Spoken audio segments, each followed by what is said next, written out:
What if I just turn it into a rock song?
It's kind of grooving, ain't it?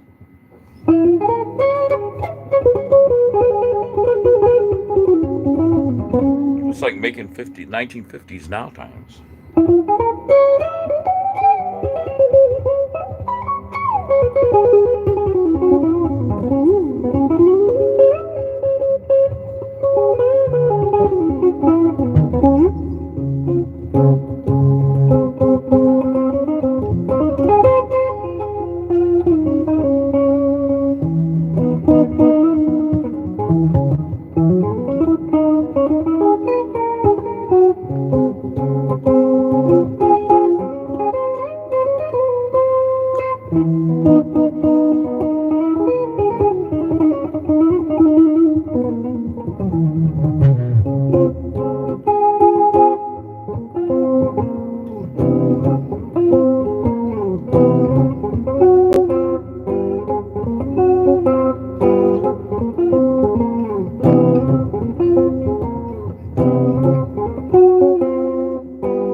Pretty cool, huh?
That's a pretty cool jam there.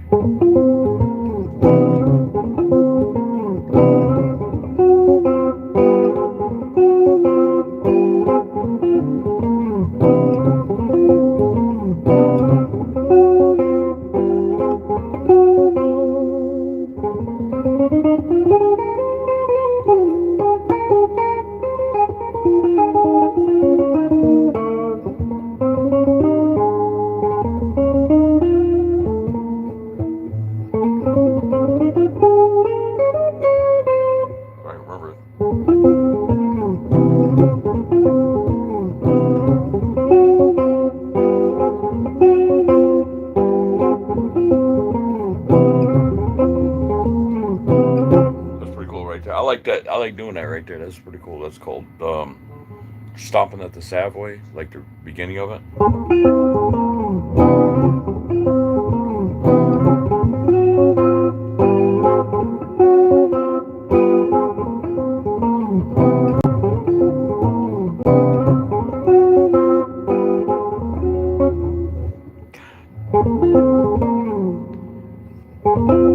Check it.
Ticket man.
So that's you gotta skip that string right there. Kind of a little tricky there.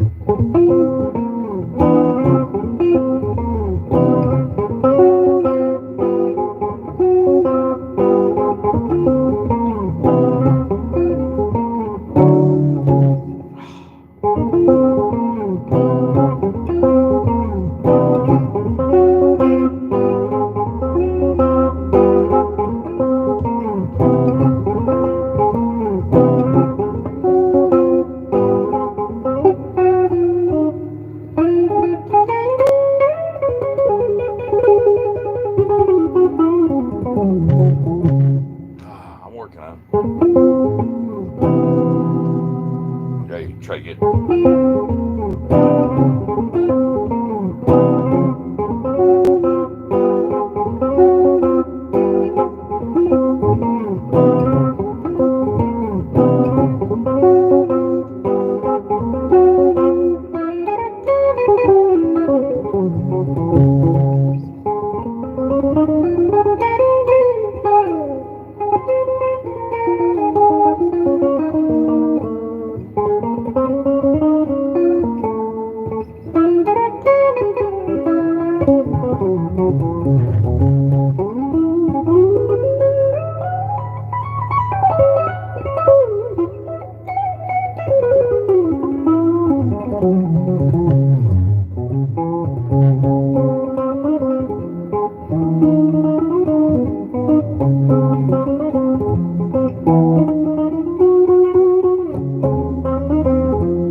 Yeah, that's cool stuff, man. I'm working on that one.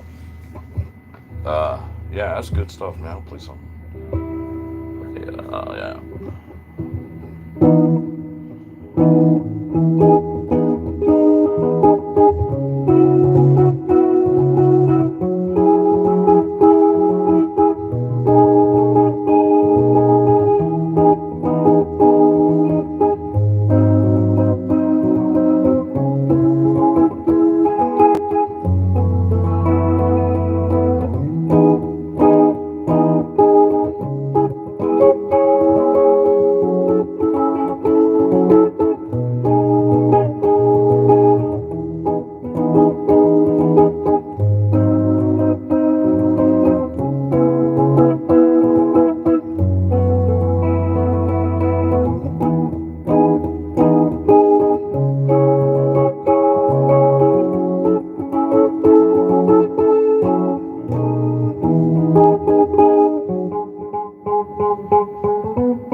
Yeah, cool, cool, cool.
Yeah, and that's like a lot of chord changes. You know, that's what I like to do when I'm playing. It's like a lot of chord changes instead of staying in the same key all the time. It's like being able to solo over different chord changes while you're playing, man.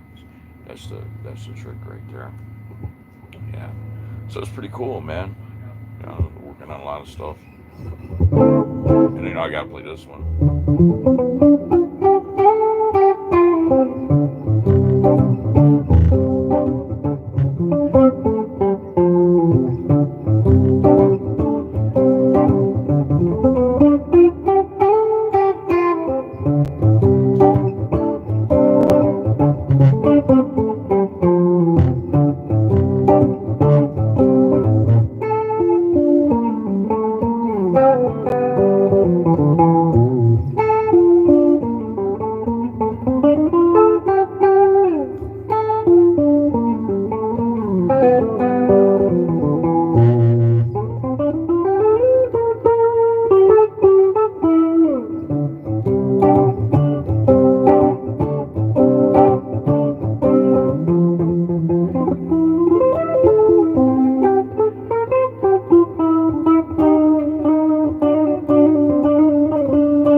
Yeah, pretty cool, man. That's a good song to jam over. I like that one.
Thank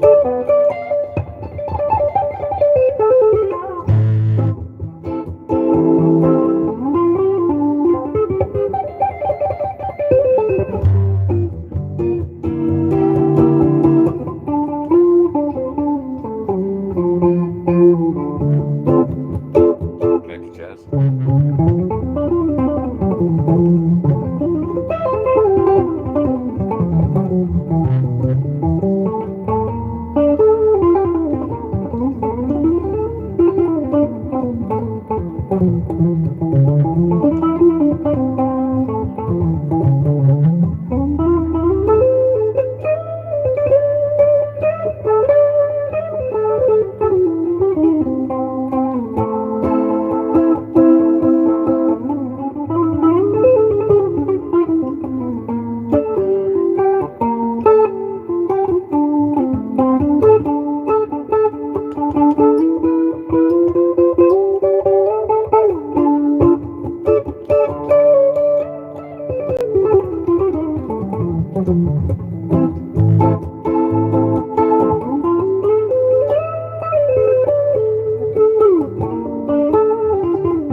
That's the jazzy version of the song, man.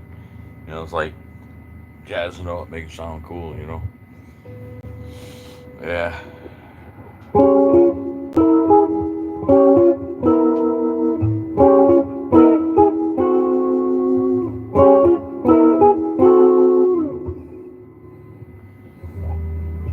Pretty cool, man. A lot of stuff you can do with jazz, man. It's really cool.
That's a pretty cool song. Man. I like that.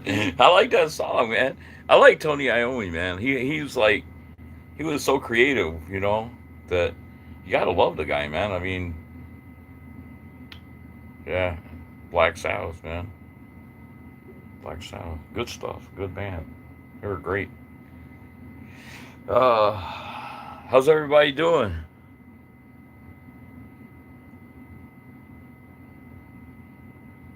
Hey, how you doing? Thank you, Phoebe. Thank you. I mean, Phantom. Thank you, Phantom. Nick, how you doing, Nick? Fantastic. Thanks, Nick. I'm glad you liked it, man. Thank you. I'm having a good time. I always come on here and try to be creative, and play new stuff that is kind of, you know. I'm doing like a new version of Stomping at the Savoy, but it's like a rock version. I want to do a rock version with a wah pedal and stuff. Take some of these old jazz tunes, man, and like do a rock version with a wah pedal and piss off the old players, man. I don't care, I want to do that, man. See what they say. That's just hard to play, though. Jazz is really the toughest music that I came across to play, but it's fun to play it, man. You just got to be on it when you're playing it because it's like easy to mess up and stuff.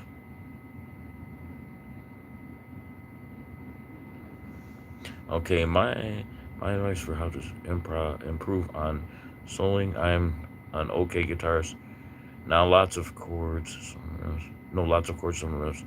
But how to play more freely like you? Oh. Ah, man, you just gotta keep practicing. Scales and modes, scales and modes, and don't just learn the scales and modes to learn how to use the modes and stuff.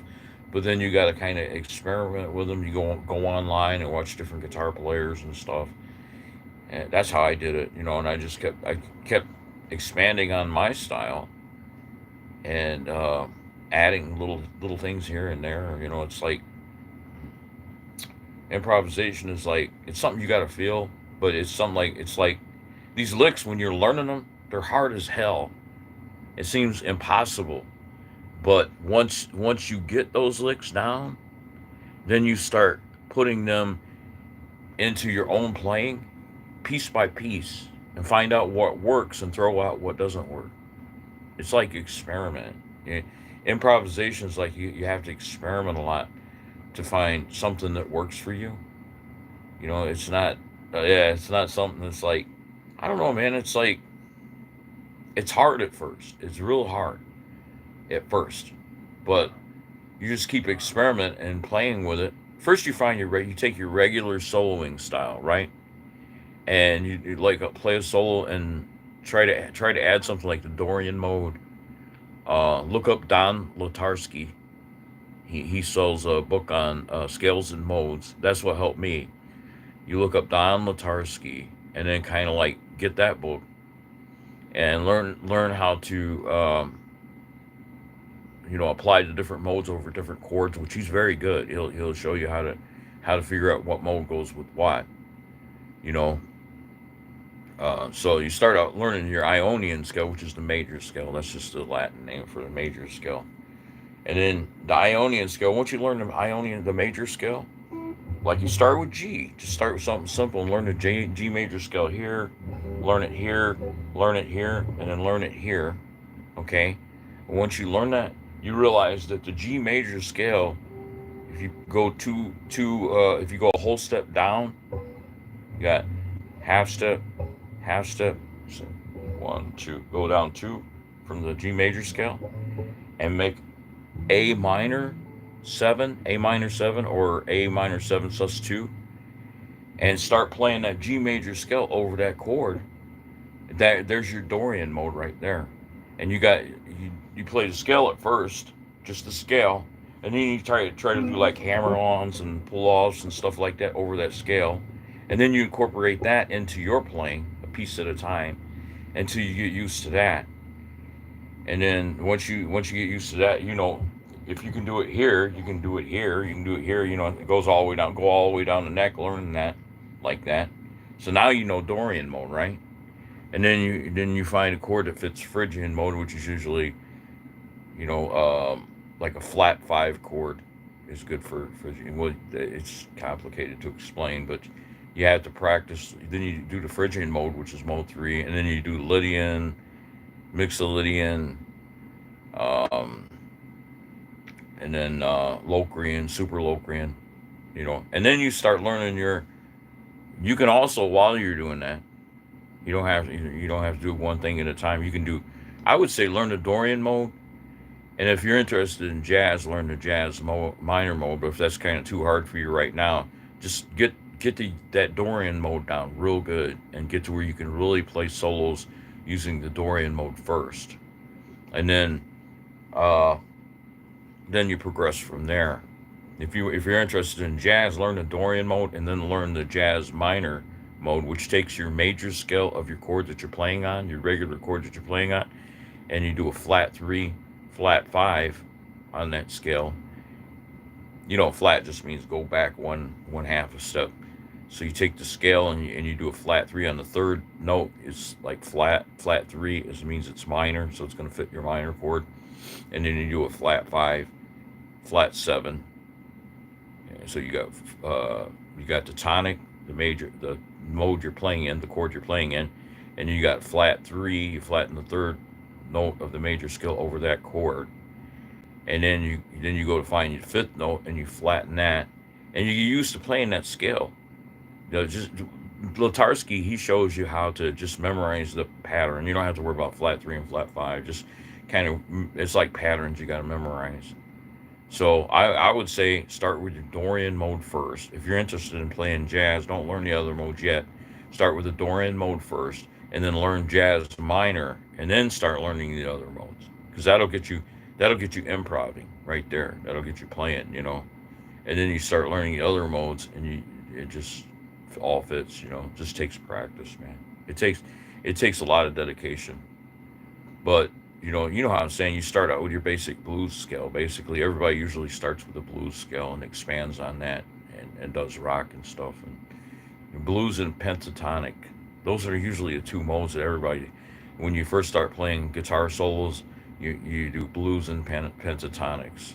So it's just dedication, man. You gotta get in there and get that book, and like do it a piece at a time. Don't quit your band. Play your regular solos. You know how to do, but just keep adding each time you play a solo. Add a little something to it to try to improve it, and then just watch people online, and listen to a lot of music, and try to mimic what you hear in the music, and then eventually you get to where you can do it. It just takes a lot of experimentation. So my recommendation when yeah, oh yeah, yes sir, Nick. But my recommendation when you're experimenting, record yourself. Record yourself and be honest with yourself. If you do something that sounds good, of course you keep it. But if you do something you think it, be honest with yourself. If it sucks, say, oh, that sucks. I'm not using that. Don't use it. Throw it out. If it sucks, throw it out. When you play it back, I've played things before that I thought sounded fantastic, and then I would record it, and I would play it back, and I'm like, what the hell was I thinking? That's horrible. So I just throw it out and be like, no, I'm not using that. You know what I mean? So it's kind of like That's what you got to do. You kind of experiment, and then you find patterns that work, and that's just how you have to do it, man. It's a lot of experimentation, improvisation. Before you can like improvise, it's a lot of experimenting. You have to get in there and get your. It's like anything else, man. Like somebody wants to become a mechanic, they have to get in there and get their hands dirty. They can learn all they want, but they're not going to learn how to work on cars unless they actually get in there and do it, right? So theory is not the same thing as actually doing it. You got to get in there and get your hands dirty, and you got to work to figure out what works and what doesn't work. Something might look real. I've seen shit that, excuse my language. I've seen stuff that looked really good in books, and then I would try it and I would think, oh man, that sucks. And then I've seen stuff that look stupid in a book. It looked like it's, oh, that's too easy. I try it and I'll be like, wait, that's fantastic. That's fantastic. There work. That's the way music is. It's like some things that you think will work won't work, and some things that you think won't work works great. It's like a lot of experimentation. In the old days, I guess the jazz players, they had a lot of time, so they would like uh mostly went by the chord structure. This is what Larry Carlton said he did. He goes by the structure of the chord for his soloing instead of scales and modes. But scales and modes are good because they tell you, where to go with each chord, and you can always expand on these scales and modes and alter them and stuff like that to fit your music. So just experiment, learn a bunch of songs, and then experiment with what you know, and just keep adding to what you know. That's always my advice to a guitar player. Add to what you know. Do what you already do that sounds good, but everything that you do that sounds good, keep that, and then just keep adding to it and finding and recording it and finding stuff that works. And whatever don't work, throw it out. Be honest with yourself. If it don't work, throw it out. But if it works, keep it. That's what I did, man. And I just kept doing that until I got something that sounded really good, a style that sounded really good, and I just like stick with that style, man. You know, I tried to get away from sounding like everybody else, because there was a time when I sounded like a common guitar player. I would just play what everybody else was playing. They would say, "Well, you're good, but everybody else is doing that, and there's kids that can do that." And I think to myself, they're right. I had to be honest with myself. They're right. So I'm going to find stuff that most kids can't do. So that's what I did, and I started finding stuff that most kids can't do. Going in a different area. You know, um, it's not always what's difficult that sounds good. And some stuff that is difficult, after a while, it gets monotonous. No matter how great it is, you want to delve into different styles, because you're going to get sick of the same style all the time. Everything sounds the same. You know what I'm saying? You ever heard a player that you think is great, but after a while you kind of get sick of it because it all sounds the same, man. They don't never change it. They don't never change what they're doing. They just stay in that thing and just keep doing it, and just like running into the ground. I try not to do that. I try to be creative and come up with different sounds for the purpose of create, yeah, being, it's interesting. That's the word I'm looking for. Interesting. That's what you want to do as a guitar player. Become interesting. If I played with a band, man, people would see, because I play jazz, but I also play rock and blues, and you know what I mean. And I change my rock style is completely different than my jazz style, and that throws people off, because I'll play jazz and then I'll start playing rock.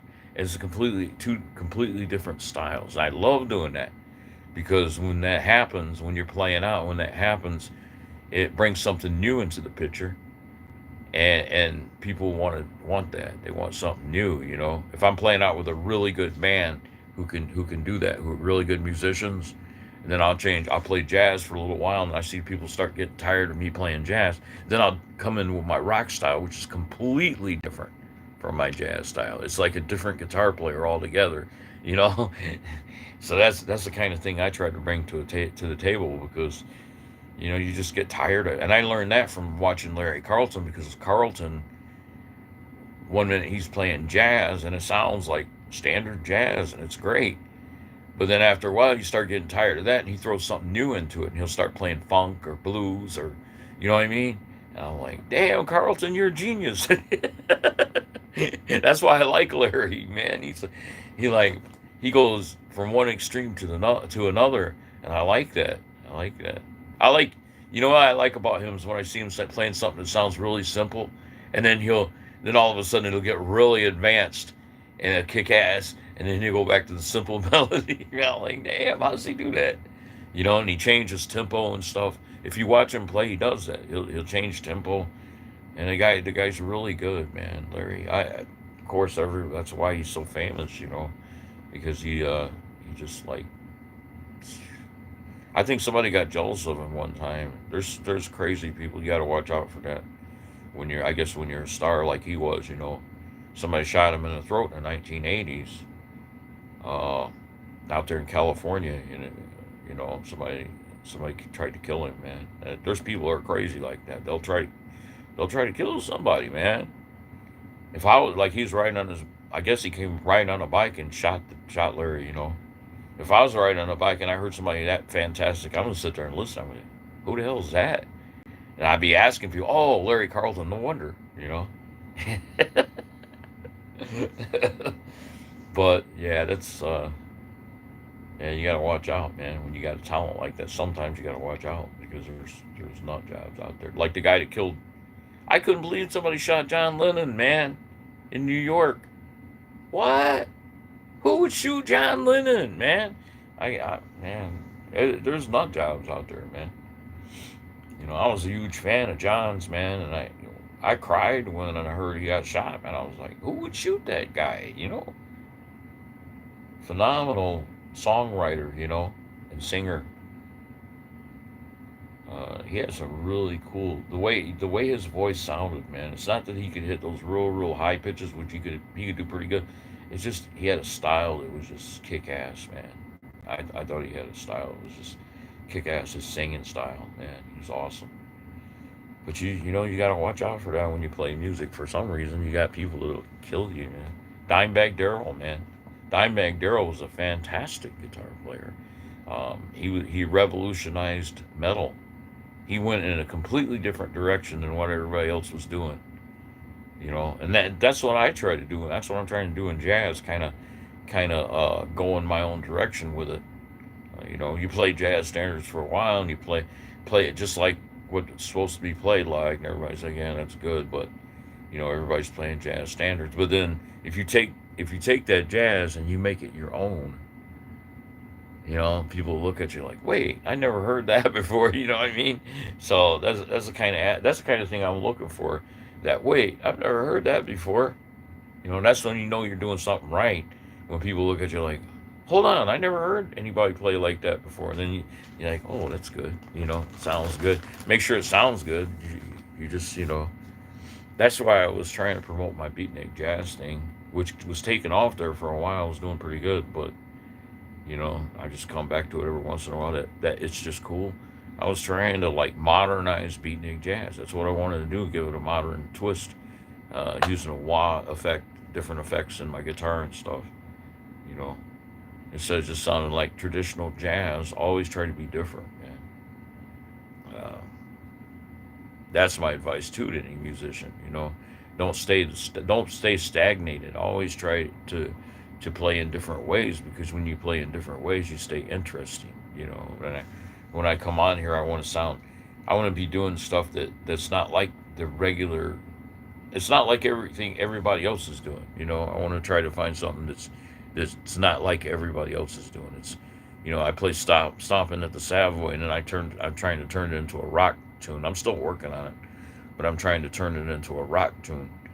And just like use the basic rhythm part, and maybe do a little bit of the lead like what he did, but then kind of turn it into my own thing and make it into a rock jam. That's what I'm trying to do with that song. I'm still experimenting with it though, and it's like tricky what I'm doing. So that's what I say, Nick. When you're playing, uh, go with what works for you right now. Keep doing that, but try to add little things in there, and then you remember these licks as you add them in there. You remember them, keep doing them, and just keep building on that. And that's how you get to where you improve your playing, you know. So I think everybody does that. Every guitar player does that. They'll find something that works, they'll stick with it, and then they'll keep improving on it, upon it, and sometimes it turns into something really fantastic, So that's my advice to all musicians, man. Take what you know and just keep expanding on it until you find something that's really fantastic. You know, there's a lot of good young players out there, good young guitar players. I like seeing that. I like seeing, people who know how to play. And then there's a lot of people that play great, but they're doing the same progressive stuff that other guitar players are doing. You know what I mean? So you're like, oh yeah, that's great, but I've heard it before so many times. You know what I mean? I like it. I like it. Any musician that comes along. I like somebody who can play in a style in a way that, wait, that's new. And Henson did that. Tim Henson did that when he came out with that flamenco style. Really, nobody was really playing that way, and he came up with something new. Uh, the only advice I would have for him is try to play in different styles too. Um, which I love his music. I'm saying I do love his music, but try to play in different styles to make it, to change the monotony, especially when you're playing out. When I'm playing out, I'll go from one extreme to the other. I'll play rock, blues, jazz. You know what I mean? And even when I was playing in the blues, when I was playing back in the Crossroads Blues Band, I started throwing jazzy and rock stuff in there, and people loved it. The singer kind of got pissed off at me because he was like, "This is supposed to be straight blues band," But if you've seen the reaction of other people when we did that, I've got a recording around here somewhere where we played out, and the people went crazy. I was putting jazzy stuff in there, in the blues and stuff, and people were digging it the hell out of it, man. But he kind of got mad about it because he wanted to play straight blues. He didn't want to do that. He didn't want to go there. He didn't want to put rock and blues in there. That's the reason the next band I get in, I want to be in a band where we play everything, man. Not just one thing. I want to, and then we of course what you do with a band, with a real good band, if you get in a band, is you rehearse what you're going to do before you play out, and you come up with a set list, and then you have like maybe 10 extra songs that you can do if they want you to come back on stage. Then you have like 10 extra strong songs that you can pick from, and pick one from those 10 each time for an encore song. Don't do the same one every time. I found out that if you don't do the same one every time, you do a different encore song each time, that works better. So that's my advice to these young bands out there. Just find you a set list, get it tight, get that set list tight, and get like 10 extra songs, and every once in a while throw in a new song in your set list. You know what I mean? And make sure everything that you play you have tight before you go out in front of people and play it. So that's pretty much my advice to any band out there that's going. Um, there are a lot of fantastic musicians, though. I really commend them. I can't think of her name. She plays saxophone. There's a young lady. She's a teenager. She's really good. She plays saxophone. But I watch her every once in a while. I watch her playing the saxophone. She's very good. Uh, I thought Kinga, that bass player Kinga, uh, is fantastic. When I seen her, and I was like, she's really young to be playing Donna Lee. I seen her playing Donna Lee, to be playing Donna Lee like that. She's really a progressed musician, to be playing Donna Lee like that on the bass, and that impressed me. I like Kinga. I think she's very good. She's from Poland, and her father and her brother play in a band with her, and they do that Donna Lee, and I was very impressed by that. I thought, for being such a young person, she really plays well, you know. Um, so that's cool. When I see, also when I see a bass player, I want to see that. I want to see that string popping, man. Carlton really kicked ass on that, like toward the end of Lugano concert, he starts doing the string popping stuff on the bass. I love that, man. That is so cool. That funky, like, you know what I'm talking about? String popping, funky bass style, and then like slapping and popping. I don't know how the hell those bass players do that. I love bass players that do that though.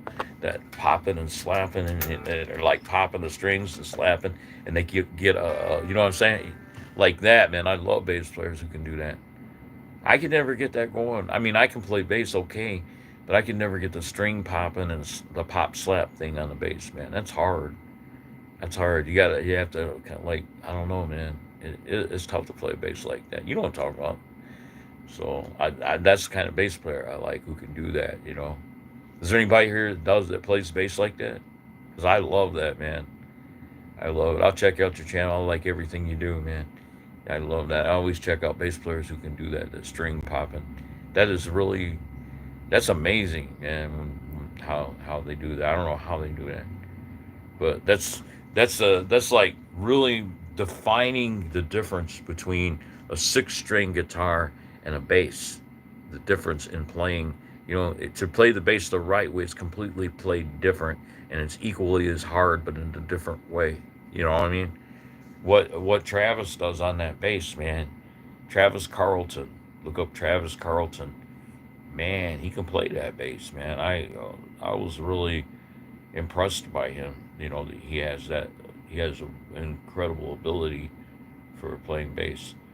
So, and then he's got the name too. So he kind of had a double whammy there. He can play, and plus he's got the Carlton last name. You can't lose with that, man. You know what I mean? I should change my name to Tim Carlton and lie to everybody and say, "Oh, I'm Larry Carlton's third cousin." You know what? They went, "No, I'm just kidding."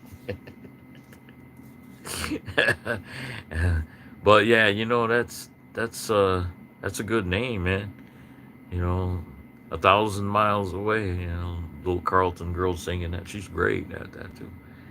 It was like she's the niece of Larry Carlton.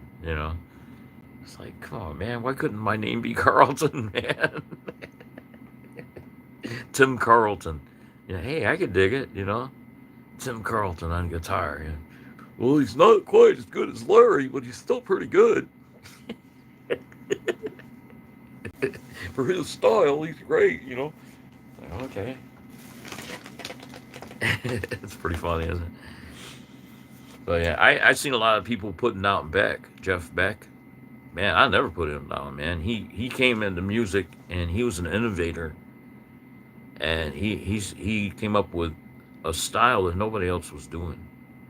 He's the father of that style, and I know what he was doing. Yeah, he was looking for a sound that nobody else was doing, and he did. He found, Jeff Beck. He found a way of playing that nobody else was playing. And I don't care what anybody says about that guy. They got to give him respect for what he did, man. I mean, he came into music and he was an innovator, and he came into music and he changed the direction of music. So I kind of get pissed off when anybody disrespects Mr. Beck because, man, I mean, what he did in music is just fantastic. Um, and I look at his earlier playing. I like his earlier play. I liked him better in his earlier years than I did in his later years. I don't know why. I just thought, he had more energy or something. Of course, as you get older, you don't have the same energy, but he still sounded fantastic as an older player. But, then you get these people that come along. Well, I haven't ever seen him do something that the common person hasn't been doing. That's because they don't realize that Beck created that new sound that people copied and got down. You know what I mean? He was the father of that sound. So how do you disrespect that, I don't get people who disrespect somebody, a legend like Jeff Beck, man, because he laid the groundwork for people to come along and, you know what I mean, and improve on it. But, you know, and he had his own style. Nobody really has a style like Beck. So I don't get that, man.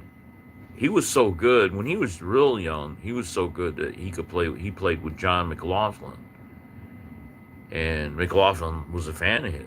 John McLaughlin. was a fan of Jeff Beck. So when he was young, he would go and he would perform with John McLaughlin.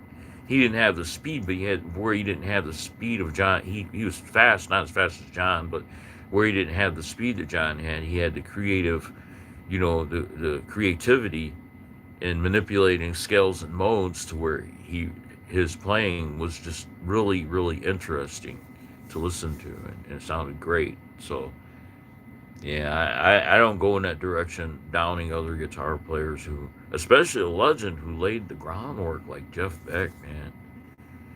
Yeah, I admire him, man. He was fantastic. So that's one of the things that kind of upsets me a little bit when I see somebody doing that, disrespecting somebody who actually laid the foundation. It's like Chuck Berry, man. I mean, somebody come along and disrespect Chuck Berry. Oh, I can do that. Well, yeah, but Chuck started it. He found that style. Had he not never done that, nobody would have known about it. He's the first one to do it. So why disrespect the man and say, well, yeah, anybody could play like that? Well, that's because, well, not anybody can play like that, but they say that because many many years ago when he started that style, people started copying that style and learning from it, and and improving on it, or whatever they think they improve on it, improving on it, and change. You know what I mean? And making it more progressive, at least making it more progressive. So then somebody comes along, well, that's a common guitar style. Yeah, it is now, but not when Chuck first did it. When Chuck first did it, he was the only one who was playing like that. So that kind of perturbs me when I see people, uh, you know, kind of trying to down the legends who laid the groundwork for all of us other guitar players, right? You feel that way too? It's like these guys laid the groundwork, yeah. And had they not came along and revolutionized music and came up with that style, we'd never know about it. So how was anybody going to disrespect them, man? I've seen people disrespect Nugent. I seen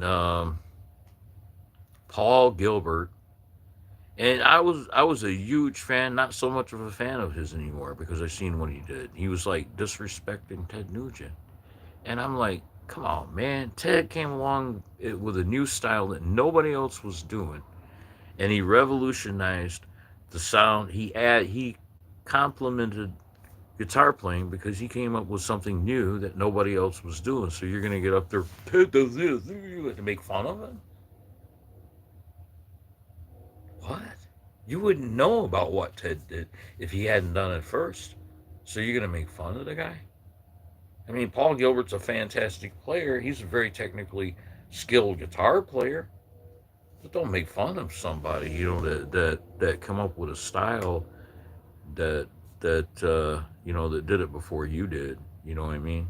So I don't make fun of nobody, man. Jimi Hendrix revolutionized guitar playing. He was a fantastic guitar player. He underrated himself, and he allowed people to get him into drugs and shit. It was probably people that were jealous of him who got him to take drugs and kill himself. That's how bad jealousy can be at times. Where people actually want somebody to die because they're jealous of them. You know, if I would have met Jimi Hendrix, I would have said, "Hey, man, you don't need that. You don't need that heroin, bro. You need to admit yourself you're rich. You need to admit yourself into a facility and get off of that crap because it's gonna kill you, man." Almost killed Jimmy Page. Heroin almost killed Jimmy Page. You know, it did kill Jimi Hendrix. So, that's what I would have said to him. I would say, "Hey, man, weed, well, that's okay, but you don't need that heroin crap, man. You're too talented to be doing that crap, man. You're gonna destroy yourself, man. You're a talented young man. You have you're highly intelligent. I mean, he had to be highly intelligent to play the guitar like he did, Hendrix, to come up with stuff that nobody else was doing. But people get jealous, man, and some people do. Not everybody, but some people, they become vicious when they get jealous. They really take it to the extreme, man, and I don't understand that. If I see somebody who can do something I can't do on a guitar, I'll like the video. First thing I'm gonna do is like the video. Next thing I'm gonna do is subscribe. because and then the next thing I'm going to do is like try to learn some of what he does. I might not be able to learn everything he does, but I want to learn some of it because he might come on my channel. He can't learn everything I do. We're two different guitar players, but I don't really care about that end of it anyway. I like seeing somebody who I think is doing something that's very very difficult for me to do. That maybe I feel like I can't do it. I like that. Once I see that video, I'm gonna like it and I'm gonna subscribe. You know, it's like Joe Pass. If you want to find a jazz player who can do stuff that most jazz players can't do now, but I mean, I go in a direction of style. I have a different style than he did, but he was very very technical. Joe Pass was very technically gifted, and he did things on the guitar that was very difficult to do. You know, so I don't know. I pay homage. I'm going in a different direction than him though. But I wouldn't mind like learning some of his stuff. I'm going to try to learn some of his stuff. I never really played any Joe Pass stuff. I'm going to try to learn some of his stuff just for the heck of it. But he is a hard act to follow, Joe Pass. You know. But then again, that was his niche. That was his style. And I wouldn't want to sound exactly like him. I don't want to sound exactly like anybody. You know, I don't want to sound exactly like Martino or the closest guitar player that I think that I sound like when I'm playing jazz licks is Grant Green. If he would have put chorus in his guitar playing, I think we would have sounded pretty close to exactly alike because he used jazz licks like I use, and I just discovered the guy, and I'm like, damn man, that sounds like my style. You know, I thought I had something new. I thought nobody did it because all the other jazz players didn't really sound exactly like me. You know, and then I found Grant Green, and I was like, okay, he played like that way back when. You know, so we got similar. We had similar thing, you know, styles. I think we would have even had similar personalities, man. Because usually, if you find another musician who has a style that's similar to you, then they usually have a personality that's kind of like yours. And I bet he was like me in a lot of ways. And I think about that guy, man. I wish I could have seen him, man, play Grant Green. I wish I could have seen him live. Look that guy up, man. Grant Green. He was fantastic, man. And my playing style parallels his in a lot of ways, man. You know, I'm honored by that. So that there was a great jazz guitar player that I have a styles that's similar to his. You know, so that's pretty nice, man, to find that out. You know, so any more questions? Oh, everybody took off or what? I'm on here talking a lot, but I know, but I kind of been playing the guitar for an hour, so yeah. If I had more people, I played for 5 hours, man. But I don't know. I just goofing around with that, stopping at the Savoy. That look.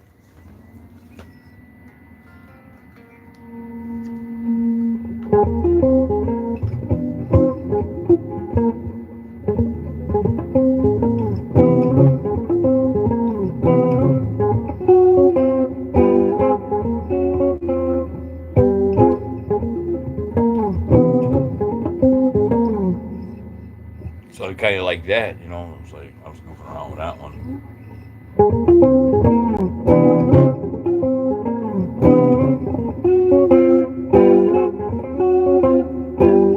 I think that's so cool, man. I discovered that one.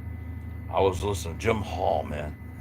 When I heard that lick, I was like, I can use that and like do like a rock thing with that thing, you know.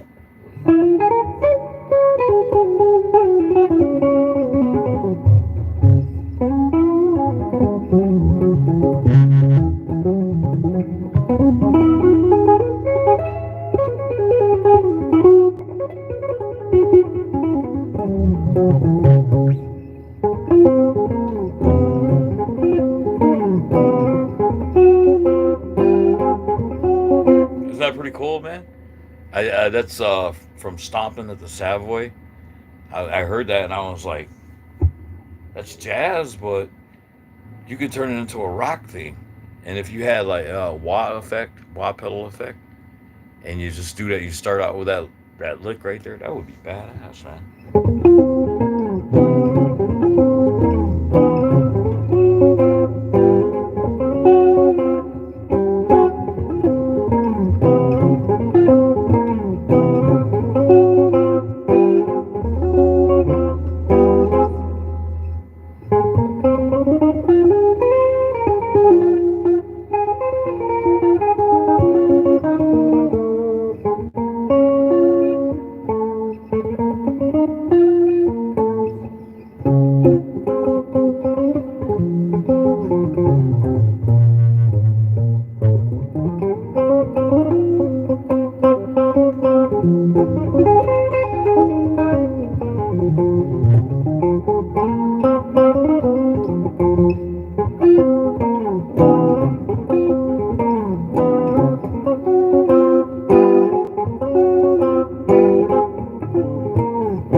That's a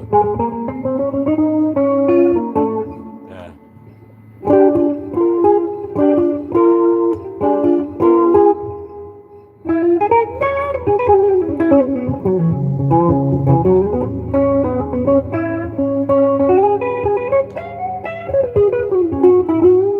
I'm looking at that part with a wah pedal, doing that with a wah pedal.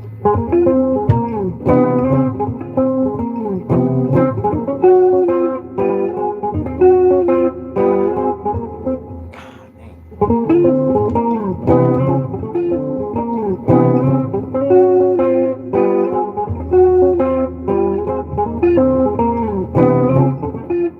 God dang it, Tim. Stop.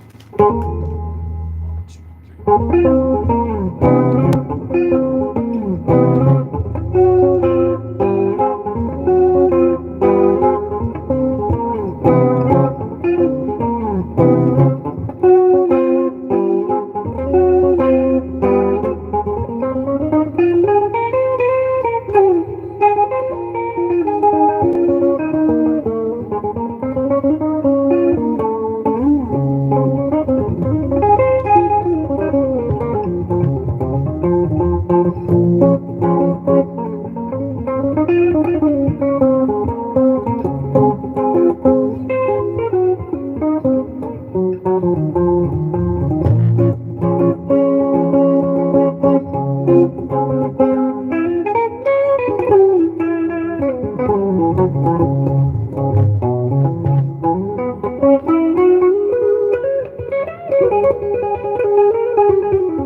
Yeah, start working on that. So that's what I was working on right here, trying to get this right, you know. And I want to do like an entire song that really rocks, but I'm trying to work out a way to make it just turn into a rock song, and then come back to jazz, and then go into like back and forth between jazz and rock, you know. And I think it was really creative to what he did there, Jim Hall, you know. And of course he adds more, you know. I can do the other stuff, but I want to try to turn it into a rock song.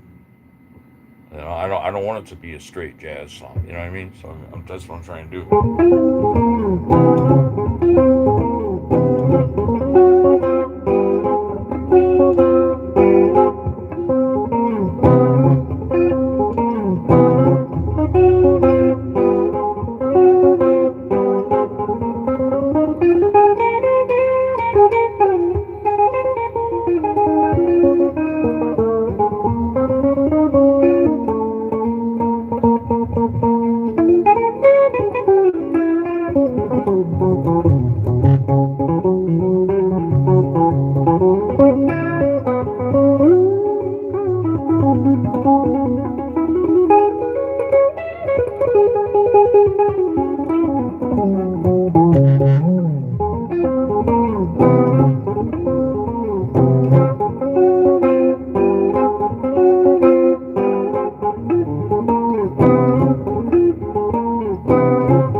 Yeah, so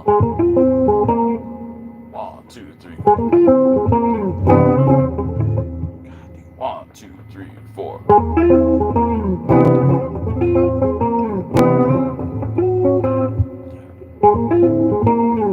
Gotta get the rhythm part. Gotta do it just right, or it won't work.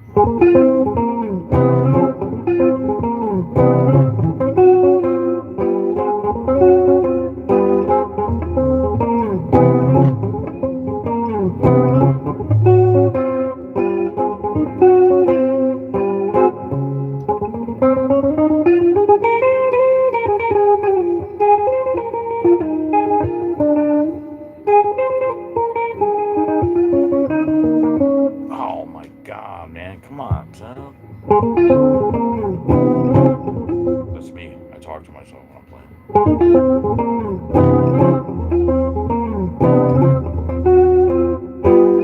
1, 2, 3, 4. 1, 2, 3, 4.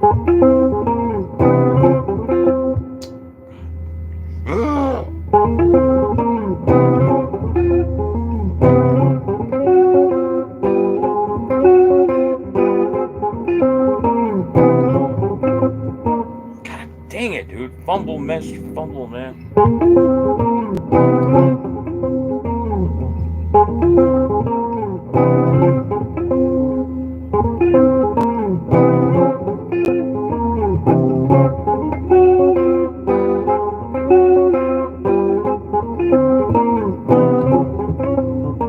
Close my eyes while I'm concentrating, man. I did the same thing over again, trying to get it down, man. I was trying to. Once I get it, man, I'll be able to.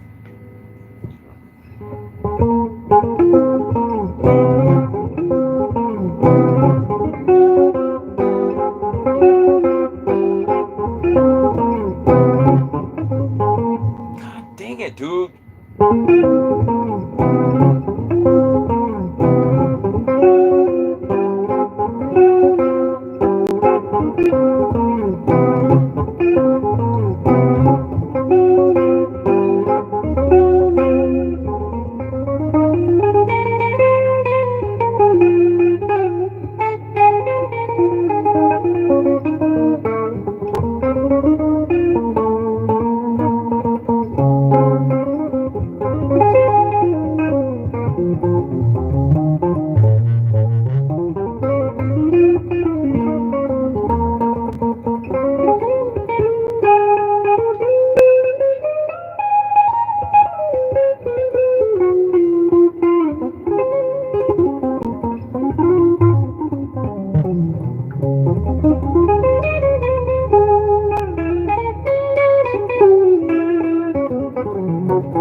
Yeah, that's a tricky lick right there. 1, 2, 3, 4. God dang it. 1, 2, 3, 4.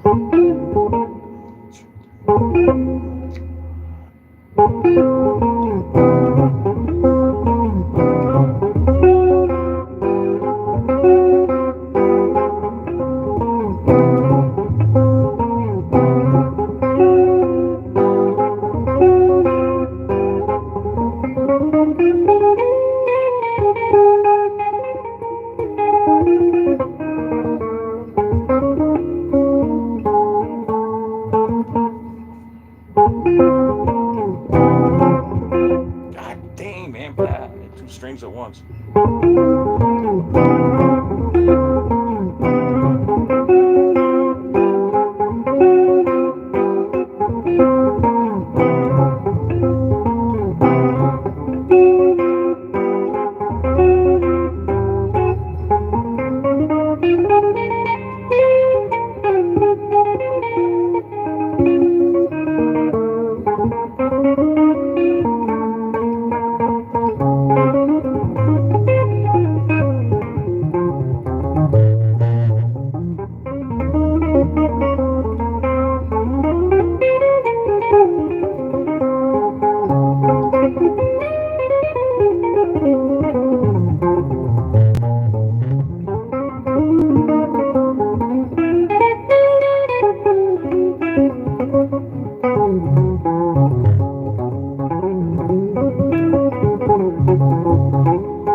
Dang it, man. I gotta get that right, dude.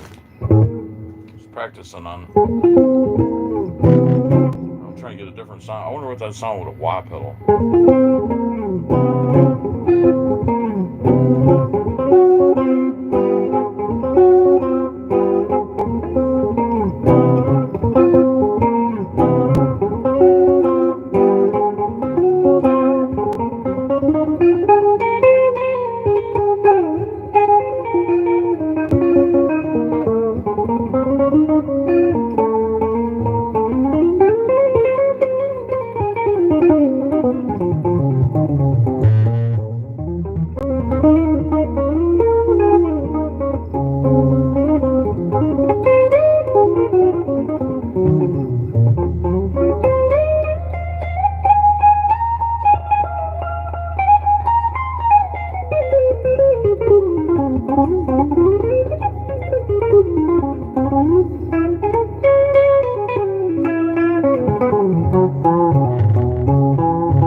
something like that. Yeah, definitely. So that look is like really tricky, man. Yeah, thank you. That's a really tricky riff. I was listening to Jim Hall playing "Stomping at the Savoy," and I was thinking, man, that beginning riff would be a kick-ass rock song, man. Because it's like you started out like you're playing jazz, you play a little bit of jazz, then you go into a kick-ass rock jam. You go into this really cool rock jam, and you got distortion, and you just got like echo and wah and stuff like that, and you're playing like that, and then you go back into the jazz thing, and then you like end it on that. That'd be cool, man. So that's what I'm talking about. I'm always trying to find new sounds and stuff, and I'll go back and listen to the old jazz players, and I want to take like riffs from what they did and put it into a rock song and see what I can do with it. You know what I mean? So that's what I'm working on.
Yeah, yeah, that's cool, man.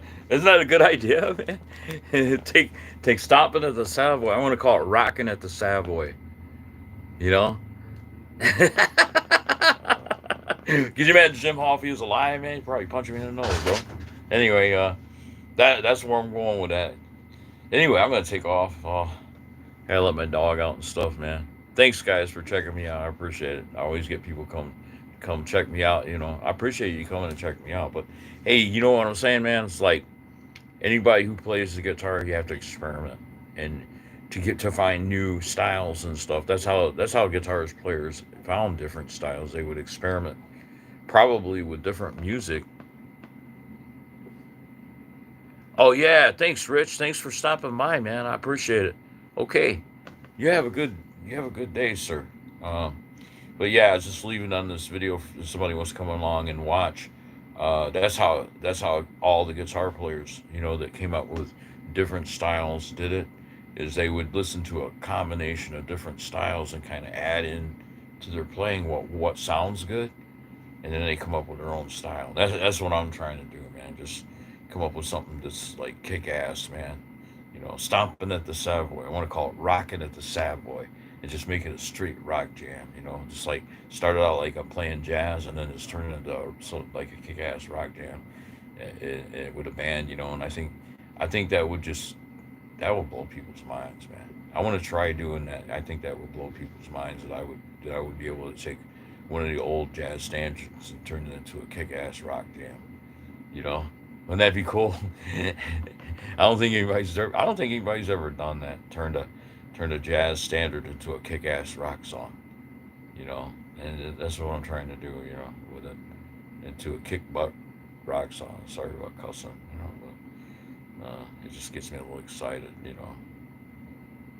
Anyway, uh, I appreciate God for giving me this gift to play the guitar because I love playing the guitar. Thank you, God, for giving me this gift. You know, I get a little carried away sometimes. It's a wonderful gift to have. Music is a wonderful gift to have. You know, so I appreciate it. Uh, so that was the good thing about living is finding a talent. That's a good thing about living. I encourage everybody. It's unfortunate that there's the bad side of life too, but you are here. So anybody who's depressed, you are here. Find something you can do well and make the best out of your life. And don't concentrate on things that are destructive. It's easy to get trapped into things that are destructive, especially like if you're very young. There's a lot of tricks out there. There's a lot of tricks and traps out there. Don't let anybody mind trap you.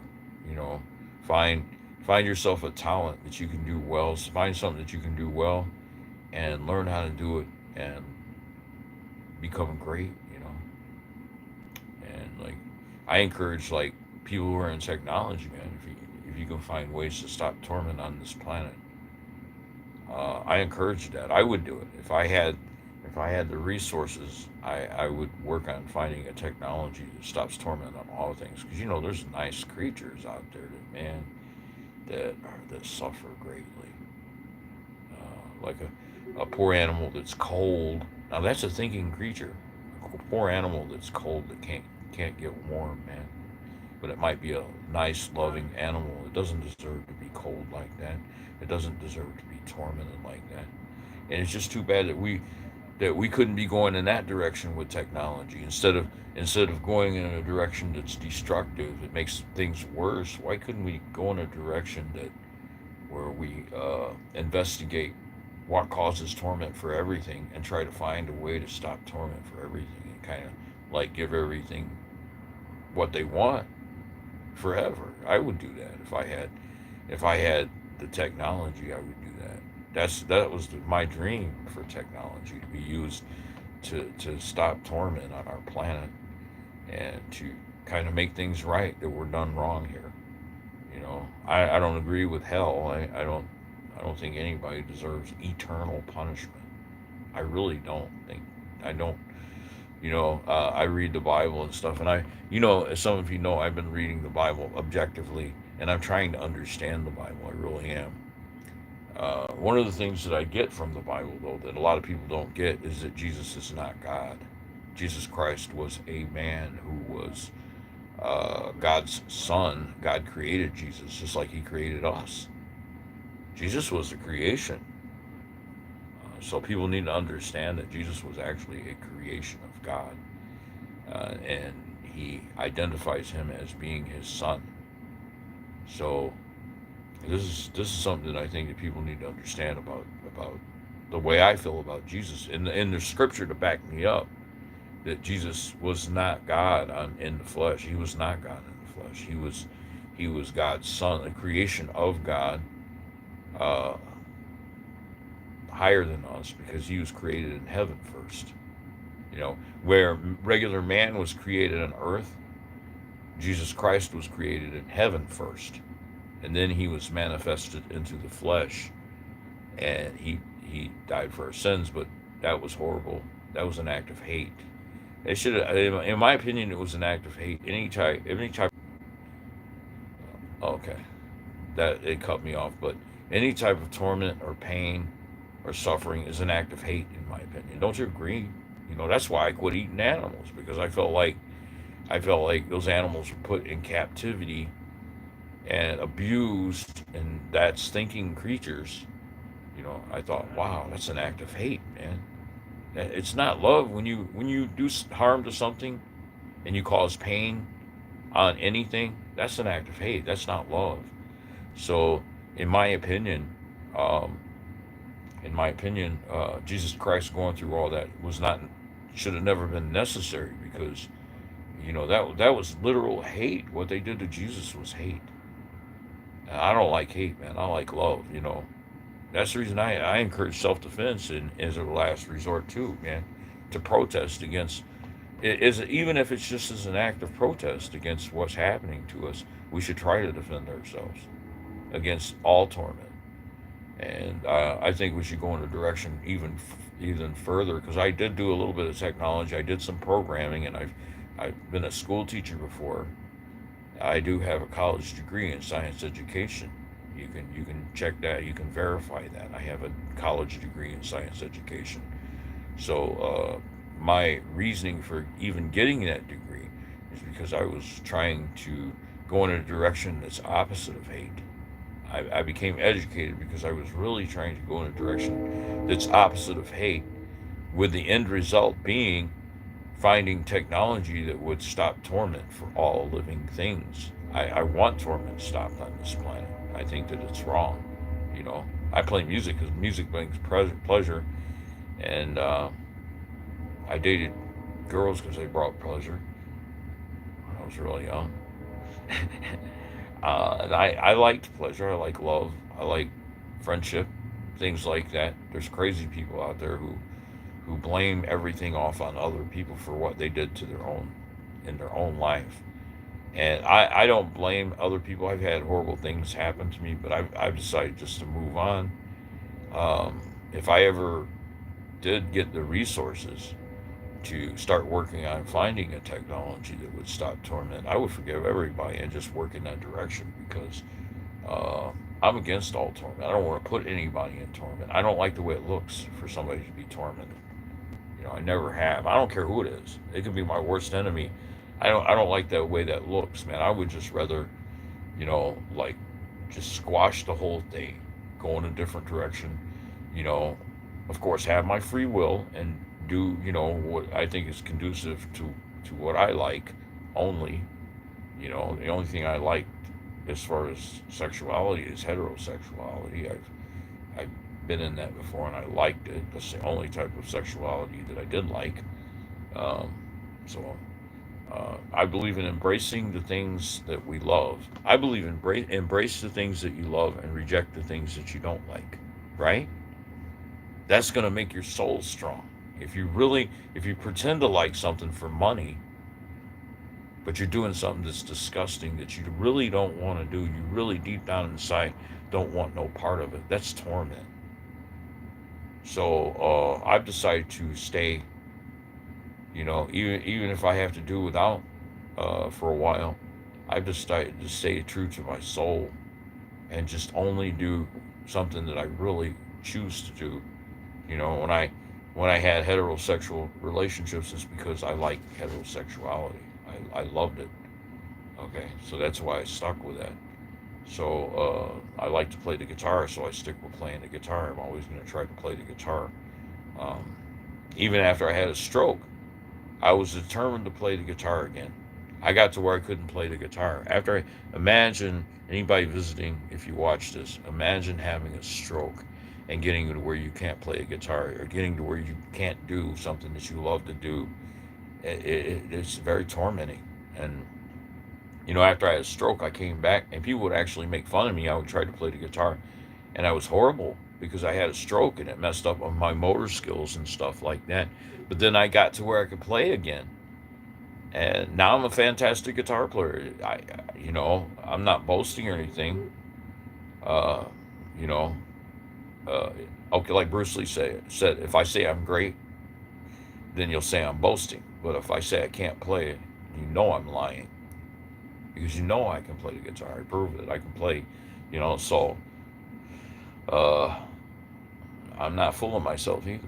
I watch my videos and I see and I say, well, that sounds really good. I'm honest with myself.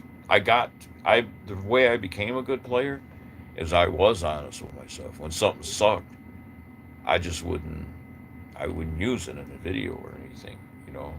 And there for a while, when I was trying to relearn how to play the guitar, it sucked, man. I was horrible.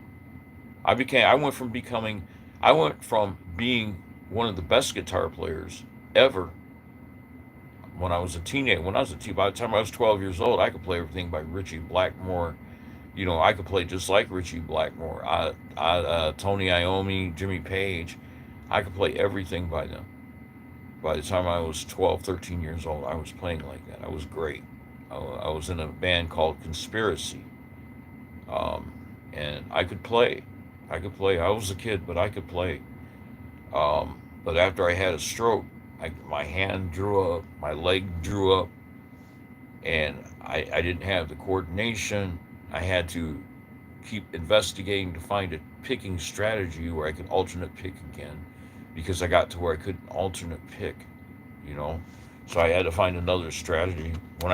Before I had the stroke, I would hold the pick like this between the thumb and the first finger and the middle finger, and I played evenly, and I was great. I could do anything.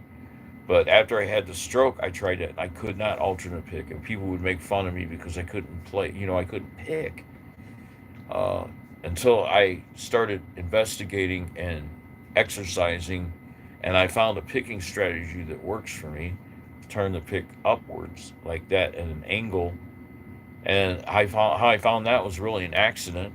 A friend of mine, Kelly Sherman, who's not here no anymore, he showed me a video of this guy whose name is Steve Morris, and I was watching his picking style, and I thought to myself, "Wow, I got to try that." So I went home and I tried it, and I could alternate pick like that. So I said, "You know what, man? I don't care what I used to do. I'm not going back to that because it doesn't work." So I started studying Steve Morse picking style, and I became great again. I got to where I could play again. And that was a fantastic feeling to go from not being able to play to and to see the look on somebody's face who once made fun of you, and then you get up on stage. I did that at Guitar Center, got up on stage, and it just blew everybody's mind the way I played. I acted before I got on stage. I acted like I was just like an average player, and I got up on stage and I blew everybody's mind. It was great. So they know that there's a film of that floating around out there somewhere. That I entered that Guitar Center guitar contest, and really I think I won because the audience really voted for me. Everybody in the audience was telling me that I really won that. They had a panel that voted for the owner's son and his band, but the people in the audience told me that I won that. So um, I can play great when I want to. I really can. When I set my mind to it, I can play. I'm really very good guitar player, and I'm not boasting. I evaluate my guitar playing objectively. I can play. Um, like Bruce Lee said, though, if I say that I'm great, you're going to say I'm boasting. If I tell you I'm no good, then I'm lying because I come on here and I can play. I can play music. So. But it's different than what Bruce Lee did. I don't beat people up. I entertain them. Now, Bruce Lee actually didn't beat people up either. He entertained them he just made movies and stuff. I think that's another reason he didn't really want to get into the competition end of it, because what if he had killed somebody? Think about that. You're a great martial artist like Bruce Lee, and you got all that talent, but you don't have to compete. Do you really want to get in there and take a chance of killing somebody? Or maybe getting beat. Maybe somebody could come along and beat him, and then it ruins his career for what? He's a millionaire. He's made his money in acting. Why would he want to do that? Personally, I wouldn't have went that direction either, because he made money in movies. I would have stayed with the movies. I would have never competed, let people think whatever they want to think. I'm a millionaire now. That's probably what he thought, And I didn't kill anybody. He didn't have that on his conscience that he killed anybody. He probably came close to killing a couple of people in fights, but as far as I know, Bruce Lee never killed anybody. But what if he'd have been competing and he hit somebody a little too hard in the competition and killed him? You think he doesn't? You think he didn't have a conscience? I know I would have had a conscience. I don't want to. I was pretty decent in martial arts, but I didn't compete for that. That was one of the reasons I didn't compete either, because I didn't want to, streetwise, I didn't want to compete just to prove I'm the best and then kill somebody so that I can say I'm the best. What? That makes no sense to me whatsoever. Take somebody's life. I don't want anybody taking my life. So I don't want to take anybody's life. You know what I'm saying? That's how I look at life. I've never taken life. I don't want to take anybody's life. Even people who were wrong me, I don't want to kill anybody because I don't want to see that. I don't want to know about it. You know what I mean? I would rather just kind of trying to move on with my life and live my life. And when my life's taken, whatever it takes my life is a murderer. You know, it can't be justified. If I've never taken a life and I get murdered, even if it's by nature, whatever takes my life is a murderer. Because I don't want to be, in my last days, I don't want to be viewed as being a murderer. That's why I never killed anybody. I've been mad enough to kill. I felt like I wanted to kill before, but I didn't thank God for that I didn't actually kill. So, because I disagree with what happens to us here on this planet. See, that's what people need to understand about me is I've never made fun of anybody in my entire life. I don't because I don't agree with the bad things that happens to anyone. And if I had a way to change it, I would. You know, uh, what can we do though? You know, if we find a talent, if we're fortunate enough to find a talent that something, find our area, find something we can do well, we try to stick with that to kind of keep our mind off of the bad stuff and maybe bring some entertainment to people. That's why I play the guitar, to try to bring some entertainment to people. Whether I make it big or not, it's something that I love to do. You know, um, it'd be nice to make the big time, but I've had people who were really narcissists ask me, "Why you even play the guitar? You're not ever going to make money from it." What? I play the guitar because I enjoy music and I like to entertain people.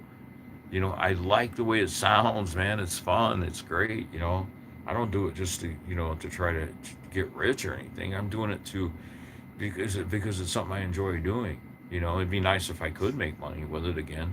I have made money with it before. I almost got rich as a teenager doing it. I came very, very close to making it. So, before I had the stroke. So, I know the feeling. I've made money with music before, but that's not why I do it. I do it because it's something I enjoy, and I like to entertain people, and I like to learn new things, and I don't play the guitar to intimidate anybody, man. I don't want to intimidate people with my guitar playing. That's the opposite effect that I want to happen. I play the guitar for the purpose of making somebody smile, maybe enjoying my music and stuff, and then I like the music that I'm making. You know what I mean? And I'm doing a lot of experimenting right now. I'm trying to find new sounds and stuff like that, and it's just something I like to do. It's fun, right? Why do you play the guitar? I've had people say, "Why do you play the guitar? You're not even make money." I'm like, I'm not trying. That's not the purpose. Why do I play the guitar? Is because it's something that I love to do. I just love music. I love entertaining people. You know, so there's plenty of people who are great that never made the big time, but they're great players. You know what I'm saying? And they still play the guitar. They're so great players, but just because they didn't make the big time doesn't mean they don't love playing music, and that doesn't mean that they're not great. It's hard to make the big time. You have to have connections and stuff like that. I know people who can't even play that well, who got famous. So there's kind of luck with that too.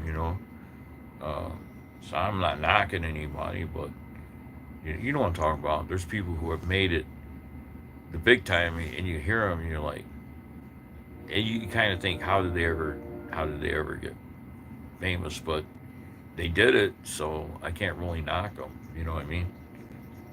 I think a lot of it has to do with connections and stuff like that. You have to get the right type of connections and things like that, going down the right avenues. But that's not why I play music. I play music because I enjoy making music. I enjoy listening to music, and I enjoy making music, and I enjoy learning.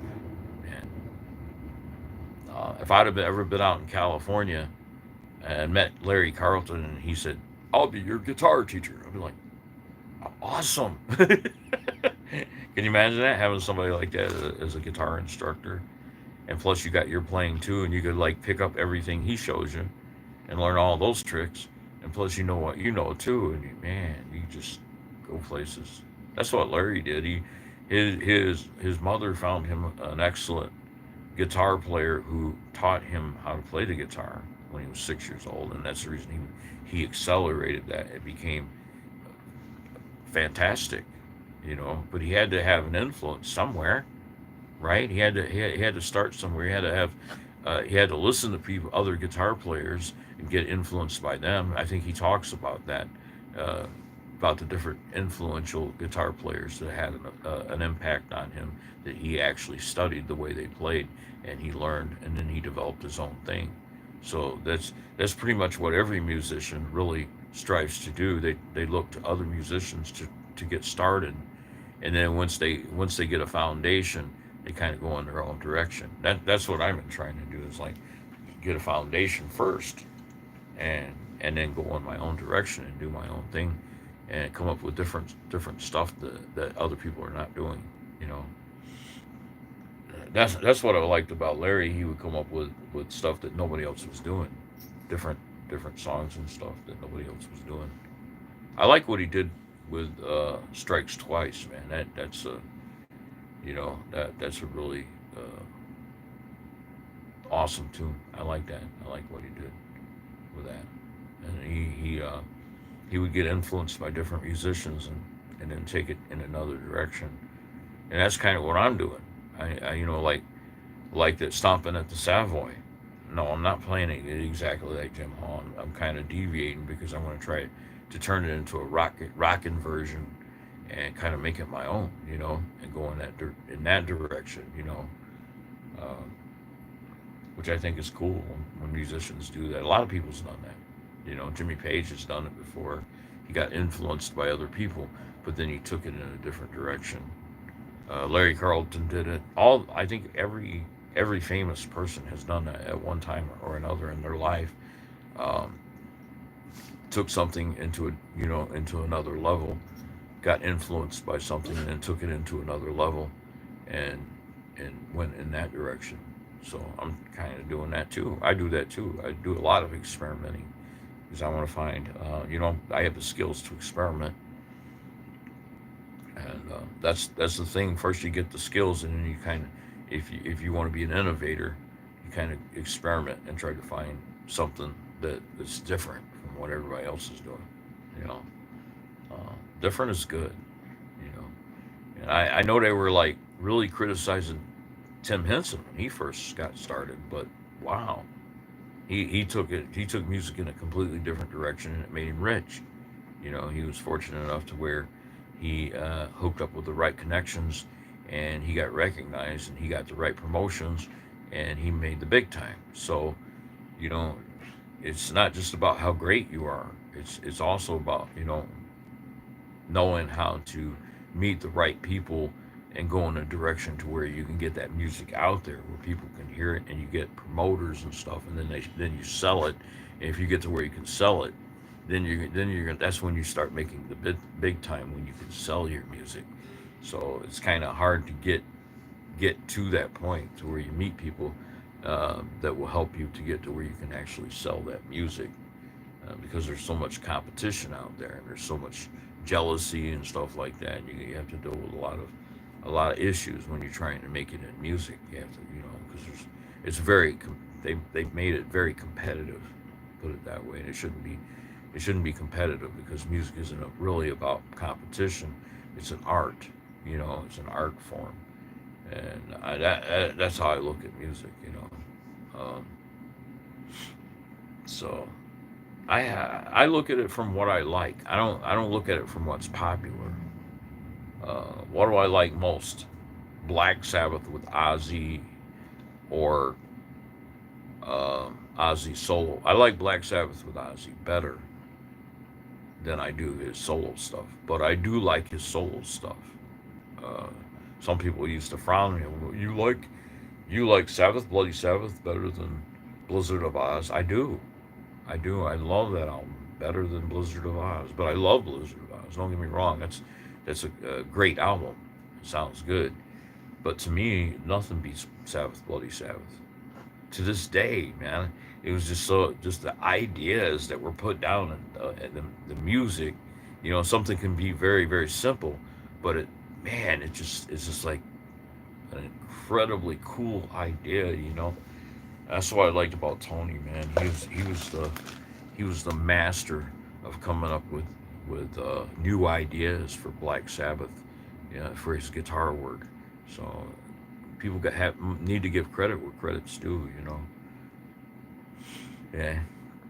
So that's basically what I wanted to say on here. It's like when I look at a band out there. Sure, I like cover bands that can play well.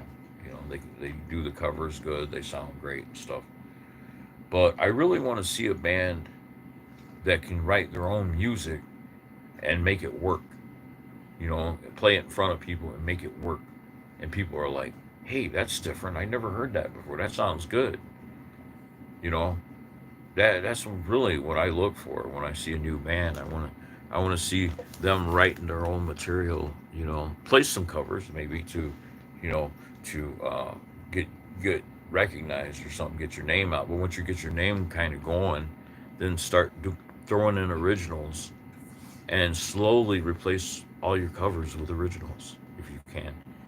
Make them popular, get your name known for your originals, and then people start recognizing your originals, and that's how you get famous. They start recognizing you for your original music. Cover bands make a lot of money sometimes, but they're not going to make it as much money as somebody who comes up with an original idea, and hey, that band wrote that song. That's great. You know what I mean? They're going to become mega superstars. Like Stone Temple Pilots and stuff like that. Stone Temple Pilots wasn't a cover band. They had their own music entirely, their own music. Soundgarden wasn't a cover band. They created their own music. That's how bands get famous. They come up with a new sound that nobody's ever heard before, and then it becomes recognizable, and people start loving it. And then they become the model that everybody you know models after. So they start out modeling after different people, but once they get their originals out there, and people start becoming familiar with their originals, then that's when they start getting recognition. So that's how I feel about music. Um, but why do I play? Why am I still playing the guitar? I've had people ask me, why are you still playing the guitar? You're not famous. And I said, because I like playing. I say, because I like playing the guitar. I love music. I love making music. That's why I play the guitar. Uh, and, there's people tell me I play well. So, and I think I play well too. I evaluate my own music fairly.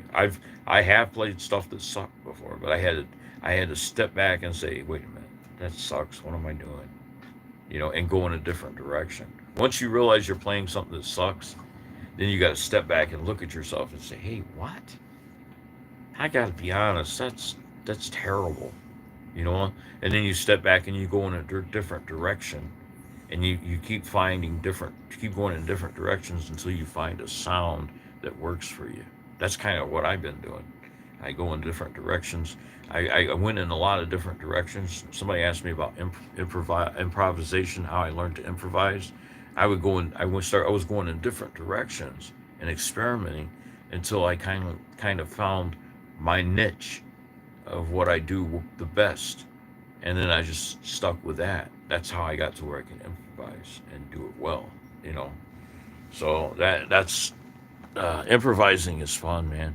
But improvising is actually more difficult than than playing cover music, because you have to experiment so much. Some stuff is going to work, some stuff isn't going to work. So you keep the good and throw out the bad. That's how you do it. Keep the good, throw out the bad. And each time you find something new, you try it. If it works, you keep it. But if it doesn't work, be honest about it and say, "Hey, that sucks. I'm not using that." You know. So that's what I did. That's how I got my improvisation skills at a higher level. I just kept experimenting. You know. Uh, I think every guitar player does that.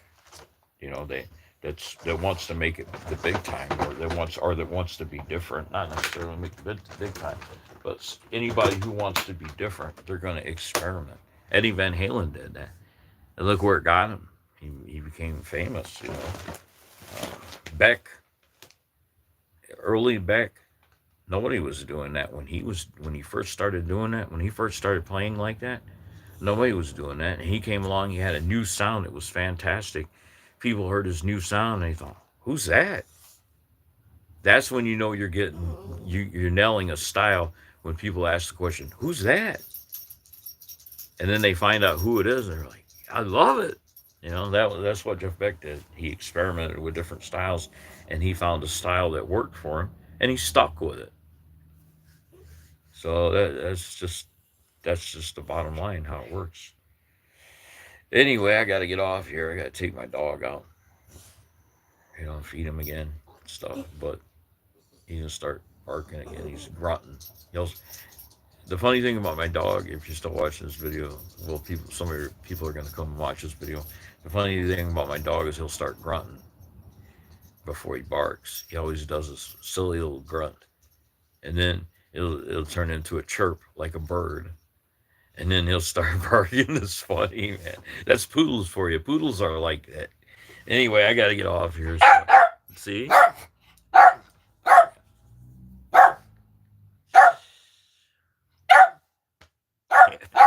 So I'll be back on later. Hey, thanks for checking me out.